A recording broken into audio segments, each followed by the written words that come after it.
My name is Grace, and at 70 years old, you'd think I'd have seen everything life has to offer. But let me tell you, the world can still surprise you in the most heartbreaking, and then the most miraculous, of ways.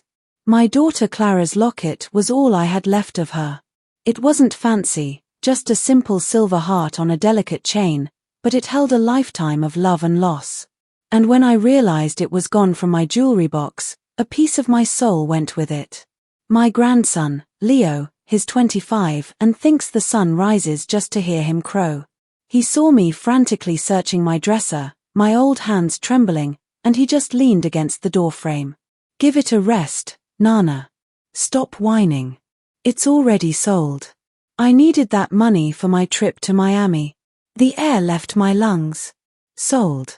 The word hung in the air, ugly and final. My Clara's locket, bartered away for a weekend of sun and sin. Desperation, cold and sharp, clawed at my throat. I didn't even bother responding to him. I just shuffled to the telephone, my knees protesting with every step, and called the only place I could think of, Gold and Sun Pawn, the little shop downtown. A man with a gravelly voice answered. I explained, my voice cracking, about my daughter's locket, how my grandson had sold it, how I had to get it back. There was a long pause on the other end, then he said something that changed everything. He said, his tone shifting from bored to bewildered. You won't believe what we found when we opened the locket on the pendant. I didn't even know it opened. Where are you watching from today? Drop your location in the comments below and hit that like and subscribe button. Let me tell you how I went from a heartbroken old woman sobbing over a stolen treasure to discovering I was sitting on a fortune that would make my ungrateful family's jaws hit the floor. 3 hours earlier. The morning had started like any other. I was standing in my kitchen, the one I've had for 40 years, waiting for the percolator to finish its morning dance. The sun was streaming through the window over the sink, catching the dust motes in the air. My eyes wandered, as they often do, to the photograph of my Clara on the mantel. And then they drifted to my bedroom door, to the small, wooden jewelry box on my dresser. Something was off. You know that feeling when something's wrong but your brain hasn't quite caught up yet? That's what it was. The box was open, and the velvet lining seemed emptier. I shuffled closer, my slippers whispering against the hardwood. The space where Clara's locket should have been was a void. Leo. I called out, my voice a little reedier than it used to be. My 25-year-old grandson, who was supposed to be packing for his trip with his layabout friends, was sprawled on my living room sofa. Have you seen your mother's locket? The silence that followed was thick enough to slice. Then, Leo appeared in the doorway. He had that look like a deer caught in headlights. If that deer was wearing a flashy jacket I knew cost more than my monthly grocery budget. About that, Nana, he started, and my stomach plummeted right down to my aching feet. I borrowed it. Borrowed? I asked, the word tasting like ash. As if my daughter's most precious possession was a cup of sugar he could just return when he was done. What do you mean, borrowed? Look, he said, puffing out his chest with a sigh, as if I were the one being difficult. The guys were counting on me, and you know how tight things have been since, well, forever. It's not like you ever wear it. Not like I ever wear it. I felt a hot flush of anger rise up my neck. That locket was the only thing Clara managed to save when her father, my Frank, lost our life savings in a bad business deal back in '89. She wore it every single day until the cancer took her. She gave it to me with her frail, trembling hands on her last day, whispering, "Keep this safe, Mama. It's more important than you know." But sure, Leo, I never wear it because it's too precious, too heavy with memory to wear just to go to the supermarket. Silly old me, thinking my own flesh and blood wouldn't rob me blind. Where is it? I asked, though the sinking feeling in my heart already knew the answer. Gold and Sun Pawn, on Main Street, he said, with the audacity to sound reassuring. But don't have a coronary. I've got 30 days to get it back. I'll have the money after Miami. Ricky's got a foolproof system for craps. Ricky's foolproof system. Right. Ricky was the same boy genius who convinced Leo to pour his savings into a can't-miss app that vanished faster than a plate of cookies at a church social. I didn't say another word. I just picked up my worn leather purse, the one that's seen better days, and headed for the door. "Where are you going?" Leo called after me. "To clean up your mess," I said, the weight of my years feeling heavier than ever. Because even at 70, it seems I'm still picking up after the men in this family. Gold and sun porn was exactly the kind of place that breaks your heart a little. Harsh fluorescent lights that showed every scratch and dent, a smell of old dreams and stale cigarettes, and glass cases full of other people's discarded hopes. The man behind the counter had a face like a well-worn map of hard times. "Help you, he asked, not unkindly. "My grandson brought in a necklace yesterday," I said, my voice steadier than I felt. "A silver chain with a heart-shaped locket. I'd like to buy it back, please." He nodded and disappeared into the back, returning with a small tray. There it was. My Clara's locket, looking so small and fragile under the unforgiving lights. It made my heart ache. "That'll be $250 to reclaim it," he said. $250. That was my electric bill. That was my medication copay for the month. But what choice did I have? As I slowly counted out the wrinkled bills from my pension money, my hands shaking with a mixture of age and fury, the pawnbroker held the necklace up to the light. "Lovely piece," he murmured. "Old-world craftsmanship." He squinted, turning the locket over in his thick fingers. "Would you look at that?" "Look at what?" I asked. "This little catch here on the side. I almost missed it." He pressed a nearly invisible seam on the edge of the heart, and with a soft, definitive click, the locket I thought was solid silver popped open. I gasped. My Clara had worn that necklace for 30 years. I'd held it in my own hands for a decade since she'd been gone. Neither of us had ever known it opened. Inside, tucked away from the world, was a tiny, faded photograph of a little girl with blonde ringlets and a gap-toothed smile. I didn't recognize her. And beside it, folded into a minuscule square, was a slip of paper. The pawnbroker said, his voice low and serious. "I think you might want to sit down for this." He handed me the paper. My fingers, gnarled with arthritis, fumbled to unfold it. The handwriting was my Clara's, but tiny and precise, unlike her usual flowing script. It read, "First Federal Trust of Austin account number 88312 password, Grace 1948 Grace. My name. 1948, the year I was born. This is me," I whispered, staring at the slip of paper as if it were a ghost. The pawnbroker leaned forward, his eyes wide. That looks like old banking information. Very old. My Clara had been gone for 10 years. What bank account could possibly still be active? And the little girl in the photograph, she had my eyes. I was sure of it. "Do you have a telephone I could use?" I asked, my mind reeling. 20 minutes later, I was sitting in my old sedan, the one that's older than Leo, with my flip phone pressed to my ear. The world outside the windshield seemed to have tilted on its axis. "First Federal Trust, how may I direct your call?" a crisp voice answered. "Hello," I said, my voice trembling. "I've found some very old banking information belonging to my late daughter. I was wondering, is it even possible the account might still be active? It's unlikely, but we can check." "What's the account number?" I read it off the tiny slip of paper, my heart hammering against my ribs like a trapped bird. "One moment, please." The hold music was some tinny classical piece that felt like it lasted an eternity. When the representative came back on the line, her tone had completely changed. It was respectful, almost reverent. Could you please verify the account password?" I took a deep breath. Grace. 1948, thank you. Mrs. Pinken. I'm showing consistent, long-term activity on this account. Have you not been receiving our annual statements? Pinken.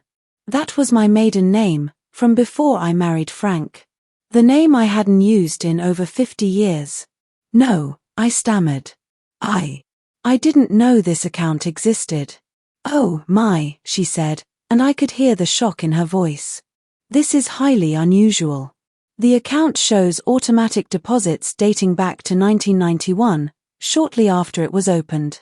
I'm showing a current balance of, she paused. Are you sitting down? I was gripping the steering wheel so tight my knuckles were white. How much? $791 $655.42. The phone slipped from my hand and clattered onto the passenger seat. $791,000.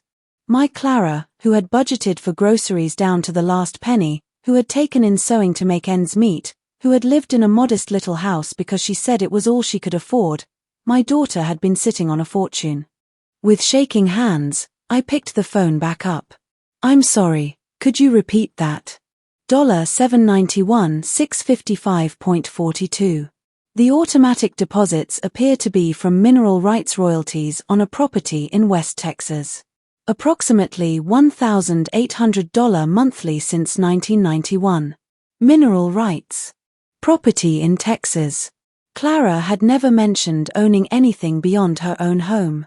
I felt the world spin. I needed to see it with my own eyes. I need to come in, I said, my voice firm now. I need to see this for myself. Of course, Mrs. Pinken. I should also mention there are several safe deposit boxes registered to this account. When would you like to schedule an appointment? Safe deposit boxes. Plural. I ended the call and sat in the pawnshop parking lot, staring at the little girl in the locket. The girl with my eyes. The secret my daughter had kept, even from me. My phone buzzed. Leo. Hey, Nana. Did you get the necklace? Look, if you couldn't swing the 250, it's cool. We can try again after my trip. If I couldn't swing it. I had just learned about $750,000, and my grandson was worried I was short $250. I got it back, I said, my voice flat. Great. So, listen, any chance you could spot me another $100 for the trip? You know, for emergencies. I'll pay you back double after Ricky's system hits. Ricky's system. I almost laughed. But for the first time in years, the cold knot of financial fear in my stomach was gone, replaced by a burning curiosity about the secrets my daughter had kept. Leo, I said. Did your mother ever say anything to you about owning land? Or investments? Or Texas? Texas. He barked a laugh.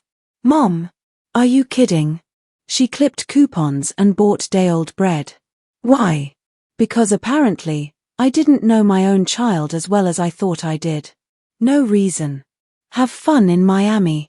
The drive to the First Federal Trust in Austin took me an hour, giving me plenty of time to think. By the time I pulled into the lot, I had half convinced myself it was all an elaborate mistake. The bank was all polished granite and gleaming brass, the kind of place that usually made folks like me feel invisible. But when I gave my name to the receptionist, a young man in an expensive suit materialized instantly.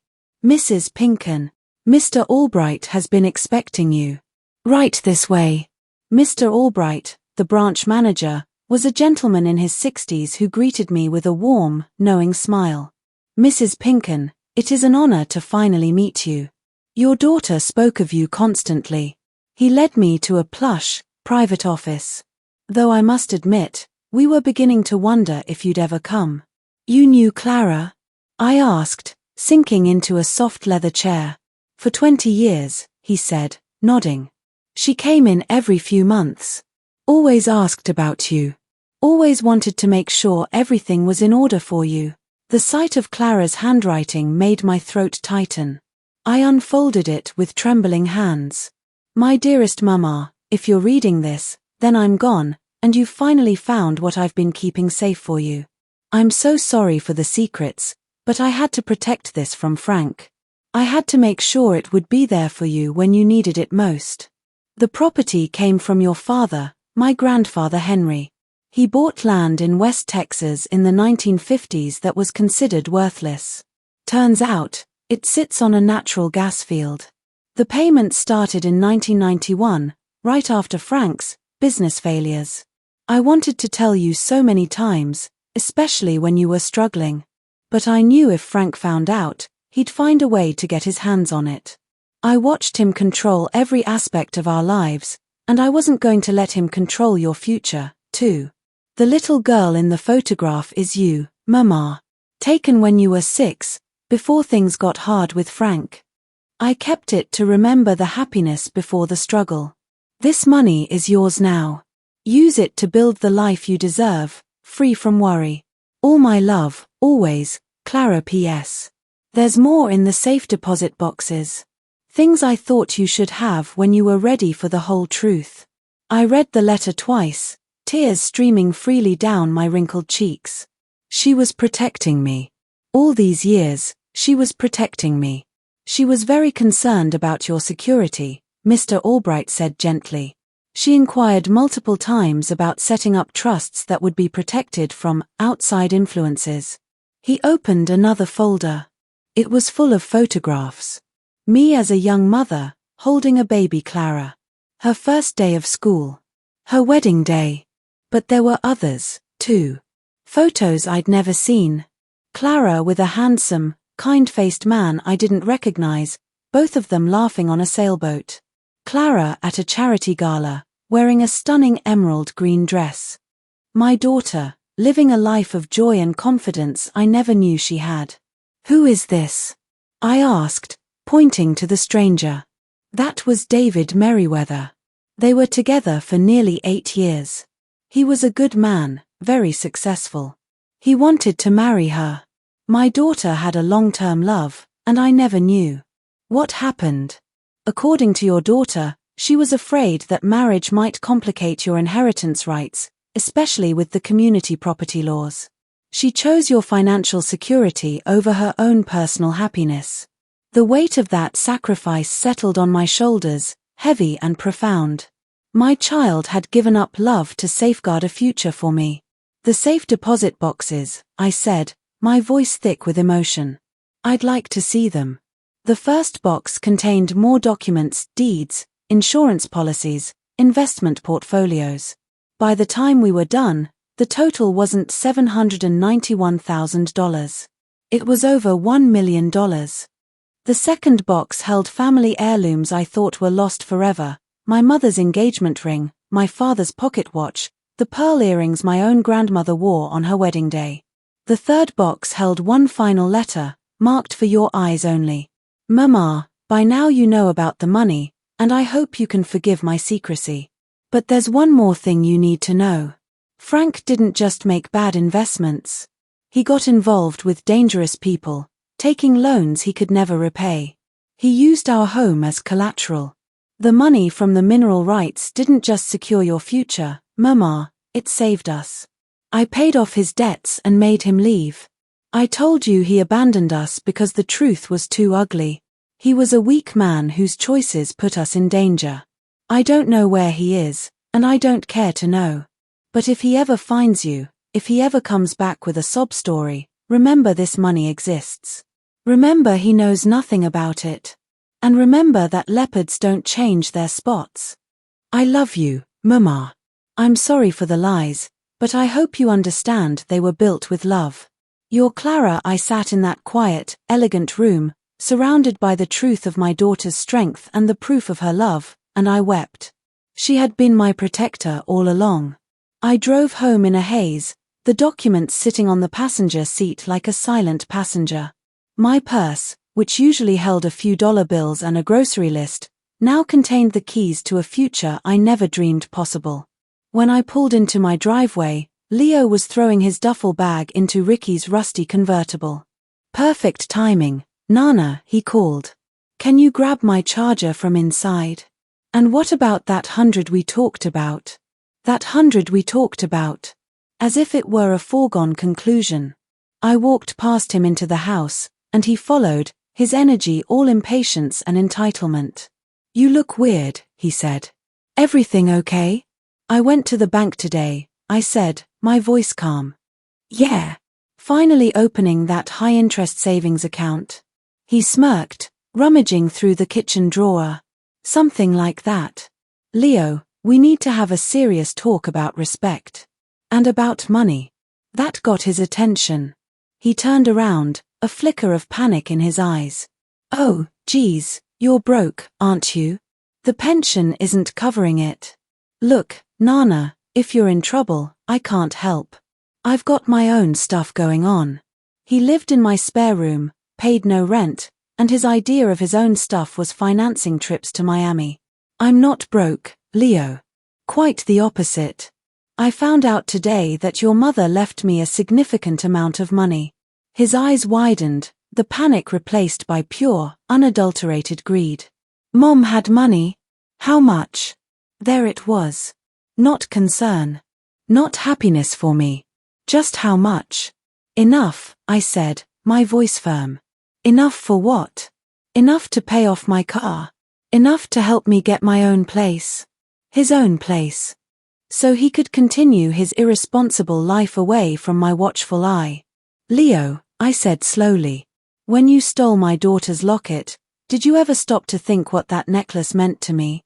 He shifted on his feet. Nana, I told you, it was a loan. I'm good for it. Ricky's system is a sure thing. Ricky's system, I repeated. The same Ricky who thought investing in Beanie Babies was a retirement plan. Go to Miami, I said, standing up. Have your fun. But when you come back, things are going to be different around here. Different how? I just smiled. You'll see. After he left, I did something I hadn't done in years. I called my favorite restaurant and ordered their most expensive steak to be delivered. I poured myself a glass of sherry, and I sat in my quiet living room, surrounded by Clara's letters and photographs, and I began to plan. Leo's trip, I knew, would be educational. But not in the way he expected. Leo called from Miami on the second day of his trip. His voice had lost all its youthful swagger and was thin with panic. Nana, we've got a situation. I was in my garden, tending to my roses, the morning sun warm on my back. For the first time in decades, I wasn't worrying about the water bill. What kind of situation? I asked, though I could well imagine. Ricky's system, it didn't exactly pan out. His voice was a miserable whisper. Define didn't exactly pan out, Leo. Well, we kind of lost more than we brought. My trowel stilled in the soil. More than you brought meant debt. It meant they'd been given credit, a rope with which to hang themselves financially. The casino gave us a line, he rushed on. They said it was standard for high rollers. We thought we could win it back before we checked out. They thought. Based on the wisdom of Ricky, a boy who considered a balanced diet to be two different flavors of potato chips. Leo, I said, my voice calm as a mill pond. How much do you owe? There was a long, shaky breath. 15,000. I closed my eyes. $15,000. But it wasn't the number that chilled me, it was what came next. But here's the thing, he said, a desperate hope creeping back into his tone. We still have 2 days. Ricky's analyzed his mistakes. He's recalibrated. We just need a little more capital to get back to even. More capital. To chase losses. It was the oldest, saddest story in the book. Leo, I want you to listen to your old Nana, I said, my voice firm. Come home. Right now. Mom, we can't. We owe 15 grand. They're not just going to let us walk away. You're right. They're not. Which is why you need to leave before you owe them 30. With what money, Leo? You're broke. Ricky's broke. Where is this capital coming from? That's what I'm saying. Grandma's money is not going to fund your education in statistical probability. I finished for him. Get on a plane. Come home. We will figure out the 15,000. I heard his sharp exhale of relief. Oh, thank God. I knew you'd come through. So, should I give them your credit card number to settle up, or no? The word was sharp, final. You are not giving anyone my information. Come home first. We will deal with the casino after you are standing in front of me. Nana, you don't get it. They'll send people after us. I understand how collections work, child. They will work with you on a payment plan if you're honest. Now, come home. After I hung up, I did call the casino. It took some doing, being passed from one disinterested voice to another, but I finally reached their credit department. I informed them that I would not be covering Mr. Leo Mitchell's debt and that he would be making his own arrangements. The man on the phone was silent for a moment before saying, "We'll note the file, 2 hours later, my phone rang again. It was Leo, and he was truly terrified. "Nana, what did you do? They said you called and refused to pay. They're talking about collections. Legal action." "That sounds serious," I said, not unkindly. "Then you'd better get home and start figuring out how to handle it responsibly." "I can't believe you're doing this to me," he wailed. "I'm not doing anything to you, Leo. I'm finally stopping myself from doing everything for you." The line went dead. I looked at my roses, their petals soft and perfect. Some lessons, like pruning, are painful but necessary for growth. Leo arrived home the next evening looking like he'd been dragged behind a bus. The cocksure young man was gone, replaced by a scared boy. He dropped his suitcase by the door with a thud. "We need to talk." "Yes," I said from my armchair. "We do." We sat at the kitchen table, the same one where I'd helped him with his multiplication tables. "Nana, I'm in real trouble," he began, his voice hollow. "The casino wants a payment plan. $500 a month for 30 months. On his part-time salary at the graphics firm? It was a fantasy. "Can you afford $500 a month?" I asked. He let out a bitter laugh. "Are you kidding? I can barely afford my car insurance." "Then you need to make some changes." I slid a piece of paper across the table. "Full-time job. A real budget. No more gambling. No more trips with Ricky. And Leo," I paused, letting the word hang in the air. "Rent." He stared at me as if I'd spoken in tongues. "Rent. You are 25 years old, living in my house. It's time you started contributing." "With what money?" he exploded, his fear turning to anger. "You just said I have to pay the casino $500 a month. You have $1 million sitting in the bank and you're going to let me get destroyed over $15,000? "That money," I said, my voice low and steady, "has nothing to do with the consequences of your choices." "Poor choices."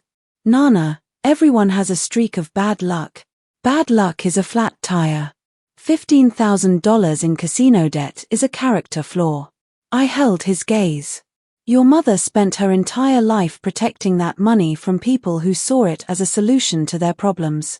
I won't dishonor her memory by using it that way." Leo stood up, pacing the small kitchen. "I can't believe this. My own grandmother." I watched him, this boy I'd helped raise.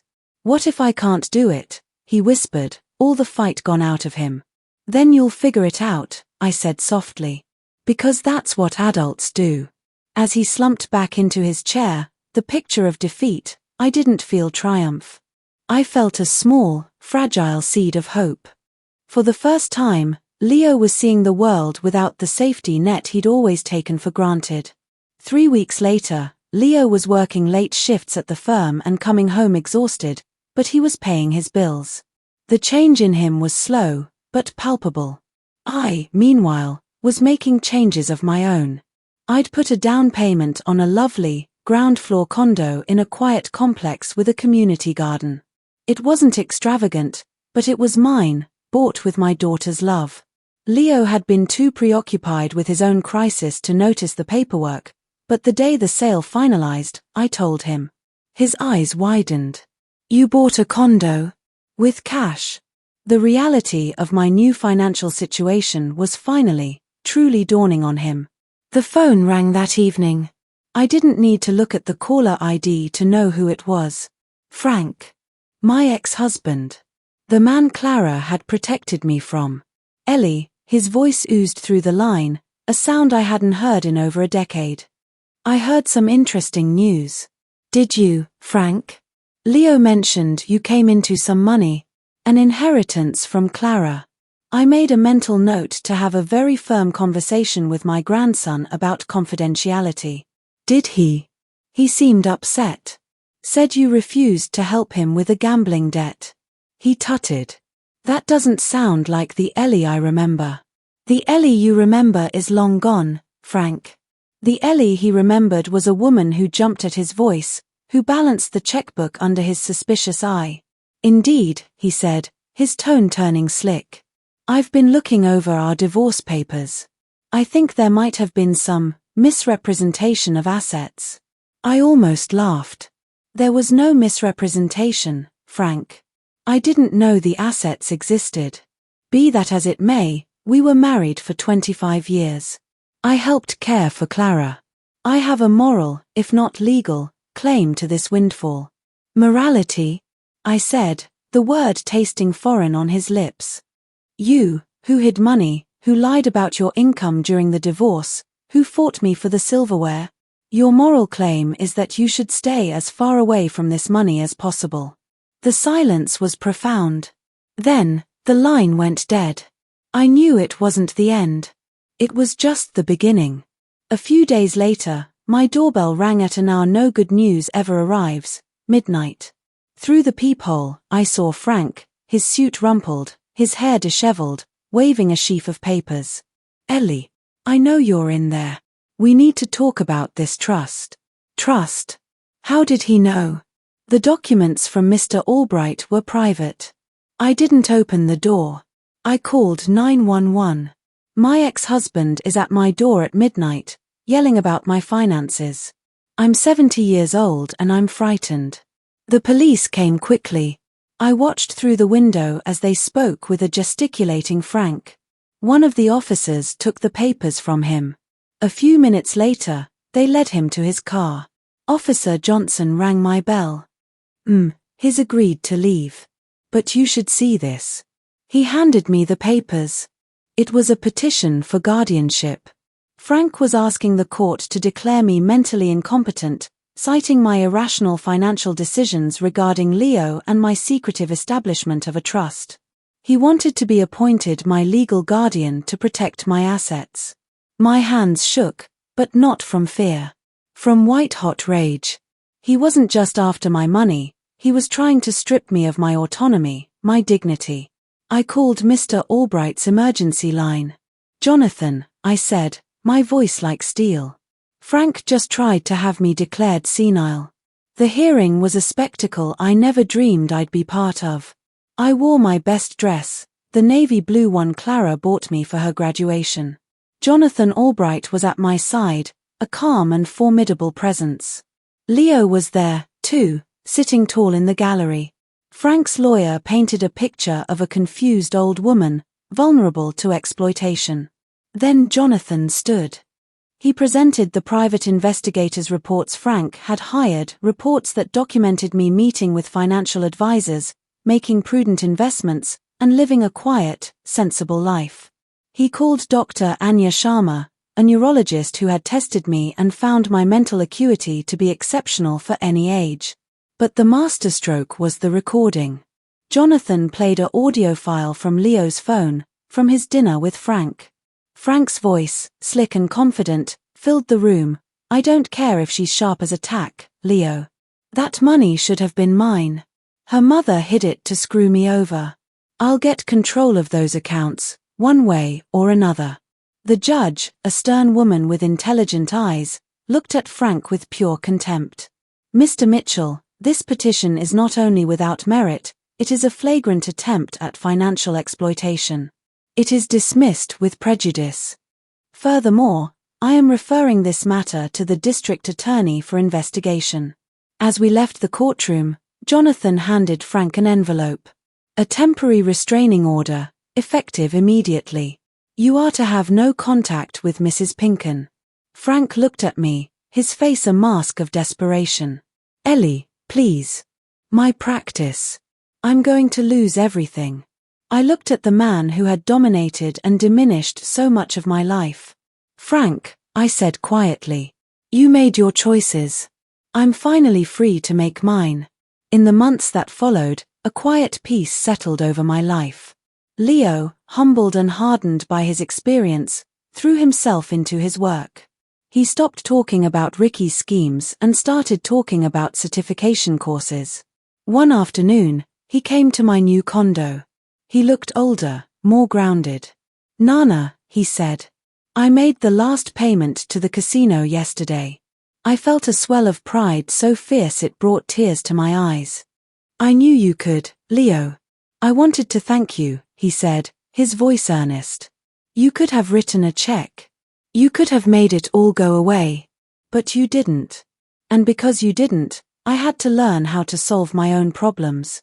I'm grateful you didn't give up on me, even when I was at my worst. That gratitude was worth more to me than any number in a bank ledger." With my life finally my own, I began to live. I enrolled in the art history class I'd always wanted to take.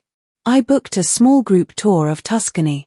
And most importantly, I established the Clara Grace Pinken Memorial Grant, a scholarship for single mothers and older women returning to education. 6 months later, I was reviewing the first round of grant applications. So many stories of resilience and hope. And then, I found one that made me smile until my cheeks ached. Applicant, Leo Mitchell Program, Certified Digital Design and Marketing Essay Title, Learning to Fish, Breaking the Cycle of Dependency. His essay spoke of his mistakes, his entitlement, and the tough love from his grandmother that taught him the value of self-reliance. He didn't ask for a handout, he asked for a hand up in gaining the skills to stand on his own. I didn't recuse myself. I approved his application with a joyful heart. The best investment is always in someone who has learned to invest in themselves. That evening, I sat on my balcony, looking out at the community garden I now helped tend. The setting sun painted the sky in hues of orange and purple. In my hand, I held the locket, its secret now known, its purpose fulfilled. I thought of Clara, my brave, secret-keeping daughter. She had sacrificed her own happiness, carried the weight of a dangerous truth, all to give me this: a sunset without fear, a future without want, and the wisdom to protect it. The money had given me security, but the journey it prompted had given me back my family, my self-respect, and my voice. The local paper did a small feature on the new grant program. A reporter came to my condo, and I told her a sanitized version of the story, a story of an unexpected inheritance and a desire to pay it forward. A week after the article ran, I received a letter. The handwriting was shaky, unfamiliar. The return address was a P.O. box in another state. "Ellie, I saw the paper. You always did have a good heart. I'm glad you're doing well. I'm not. I'm sick. The doctors say it's the lungs. I think it's the past, finally catching up. I'm sorry. For a lot of things. I wasn't a good man. I was weak and I was scared and I took it out on you and Clara. Telling you this changes nothing, I know. But I'm telling you anyway. I'm glad she protected you from me. She was always smarter than both of us." Frank, I read it once, then folded it neatly and placed it in the small lockbox where I kept Clara's letters. I felt no anger, no bitterness. Just a quiet, profound sadness for the man he could have been, and a deep, abiding gratitude for the daughter who had ensured I didn't go down with him. I went out to my garden, the locket warm against my chest. The little girl in the photograph was finally safe. The mother who cherished her was finally at peace. And the grandmother who held it all together had finally learned that the greatest fortune isn't measured in dollars, but in love, strength, and the courage to face whatever the world throws your way. Thanks for listening, dears. Don't forget to subscribe, and feel free to share your own stories in the comments below. You're never too old for a new beginning.